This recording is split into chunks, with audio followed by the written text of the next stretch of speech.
여러분 안녕하십니까? 이어서 경남 소식입니다.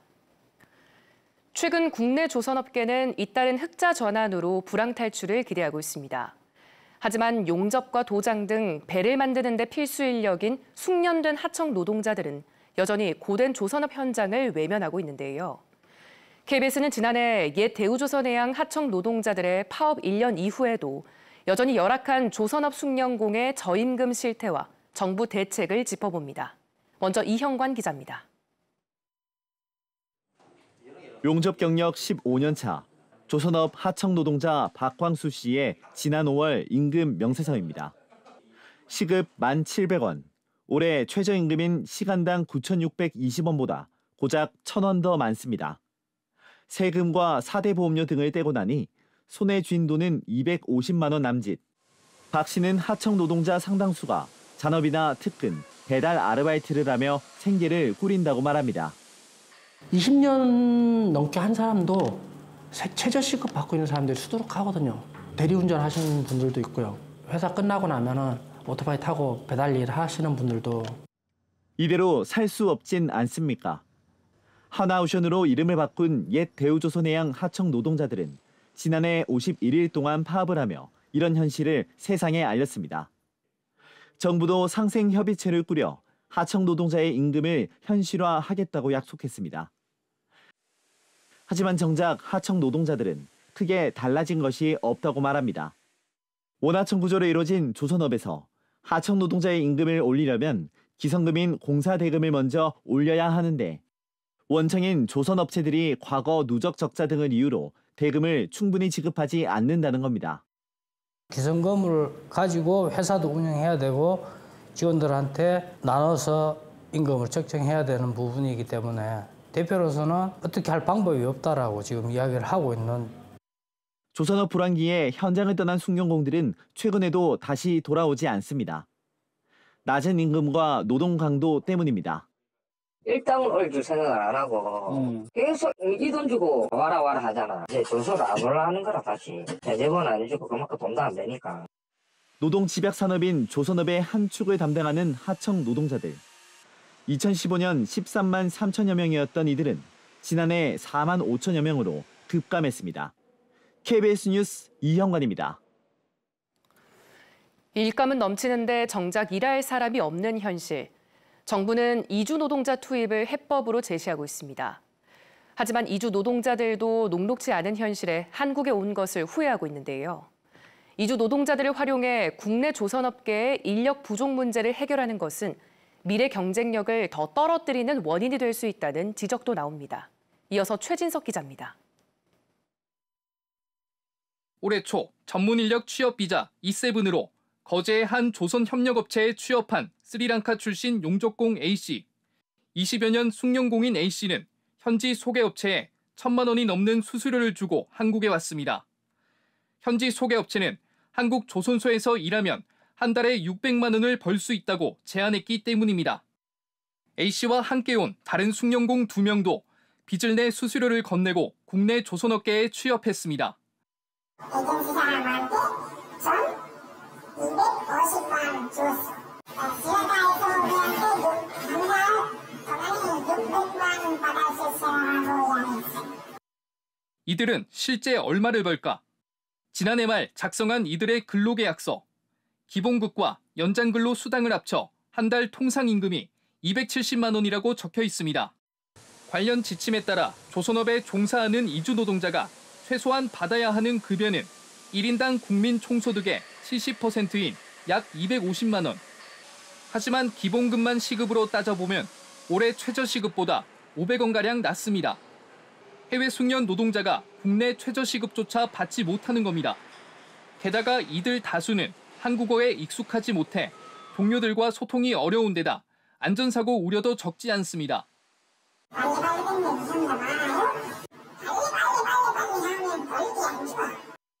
이 때문에 이주 노동자를 활용해 조선업계 인력 부족을 해결하겠다는 건 우리 조선업의 경쟁력을 더 떨어뜨리는 땜질식 처방에 불과하다는 지적이 적지 않습니다.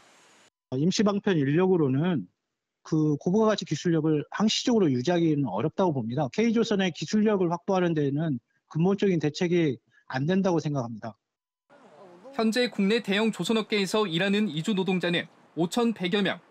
정부는 이 수를 더 늘릴 계획입니다. KBS 뉴스 최진석입니다. 긴 장마 뒤 연일 폭염이 이어지면서 농가들도 비상이 걸렸습니다. 과수와 채소 재배 농가는 병해충 피해가 잇따르고 있고 축산 농가에서도 폭염 피해가 발생할지 몰라 농민들의 걱정이 커지고 있습니다. 배수영 기자입니다. 지난 5월 저온 현상으로 낙과 피해를 본 함안의 과수 농가. 탄저병 등 병해충과 싸우느라 열흘에 한 번씩 농약을 뿌립니다. 찜통 더위에 추가 낙과 피해까지 발생한 데다 과수의 꽃눈 형성도 좋지 않아 내년 농사 피해까지 걱정됩니다. 내년에 농사가 잘 안 될 것을 봅니다. 지금 현재 꽃눈 분화도 제대로 안 되는 것 같고 지금 날씨가 너무 더워가지고 이 농사하는 사람들이 너무 힘듭니다.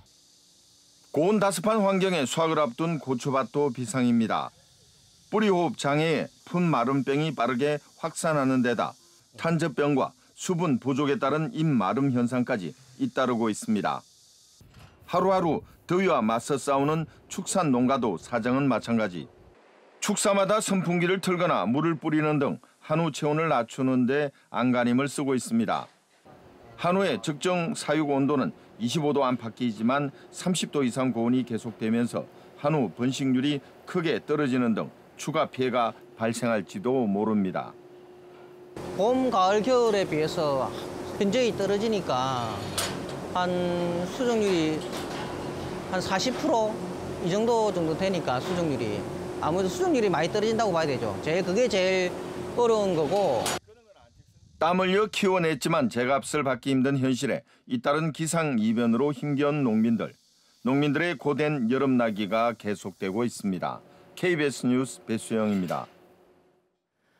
경상남도가 폭염 전담팀을 가동해 온열 질환자가 잇따르는 농업 분야 순찰을 강화하고 취약계층에 대한 특별 관리에 나섭니다.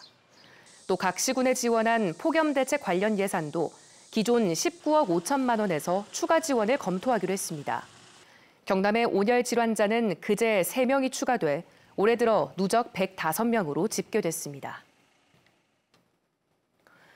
민주노총 경남본부가 어제 논평을 내고 폭염 취약 사업장의 휴식 시간과 휴게 시설에 대한 적극적인 감독을 할 것을 고용노동부에 촉구했습니다. 민주노총은 폭염에 따른 휴식 시간은 노동자의 작업 강도와 연령, 작업복 상태 등에 따라 달라질 수밖에 없다며 노동자에게 작업 중지권을 부여해야 한다고 주장했습니다.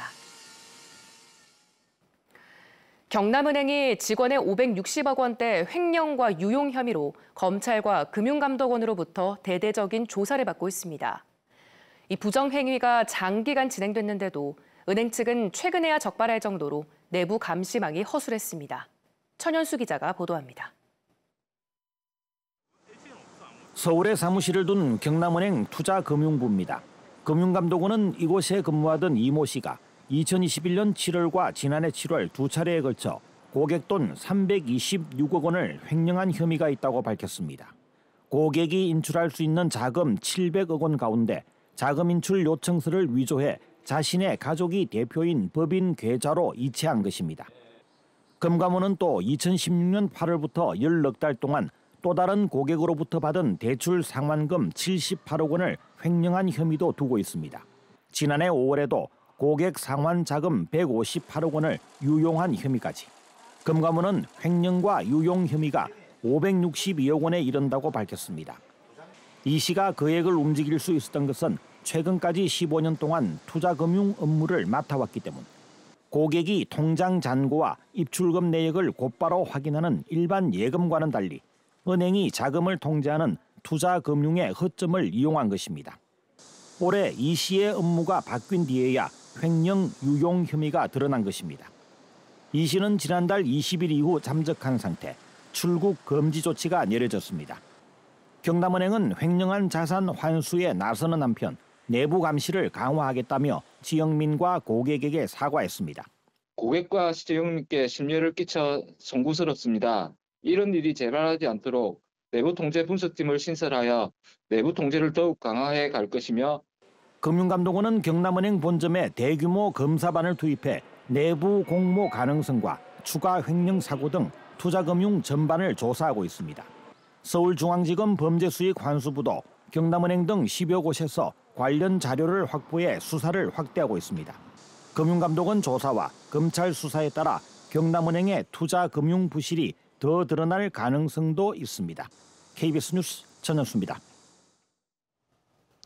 연일 무더운 날씨가 이어지고 있습니다. 현재 우리 지역에는 계속해서 체감온도 35도 이상의 폭염경보가 발효 중이고요. 오늘 밀양의 한낮 기온이 37도까지 오르는 등 대부분 지역에서 36도 안팎을 보이면서 올해 들어 가장 무덥겠습니다. 원인은 북태평양 고기압을 따라 유입되는 덥고 습한 공기와 함께 제6호 태풍 카눈의 수증기가 더해져 푹푹 찌는 무더위가 이어지는 건데요. 태풍 카눈의 진로는 아직 유동적이지만 내일부터 방향을 틀어 일본 남쪽 해상을 향할 것으로 예상되고 있습니다. 이렇게 기온이 크게 오르면서 내륙을 중심으로는 강한 소나기가 지나는 곳이 있겠는데요. 예상되는 강수량은 오후 한때 5에서 60mm 정도입니다. 자세한 지역별 기온 살펴보겠습니다. 현재 기온 창원이 30도, 창녕이 29도를 보이고 있습니다. 한낮에는 창원이 36도, 밀양이 37도로 어제와 비슷하거나 조금 높겠습니다. 서부 지역도 진주가 28도, 거창이 25도로 출발하는 아침이고요. 한낮에는 진주가 35도, 합천 36도 예상됩니다. 바다의 물결은 남해동부 먼바다에서 최고 3.5m로 매우 높게 일겠고 남해안으로는 너울을 주의하셔야겠습니다. 당분간 열대야와 함께 무더위는 계속되겠습니다. 날씨였습니다.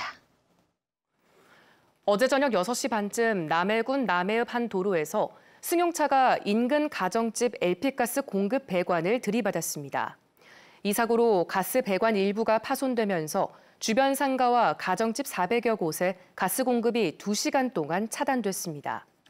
남해군 가스 공급 사업자는 사고 2시간 뒤인 밤 8시 반쯤 배관 복구 작업을 마무리했다고 밝혔습니다. 뉴스를 마칩니다. 시청해주신 여러분 고맙습니다.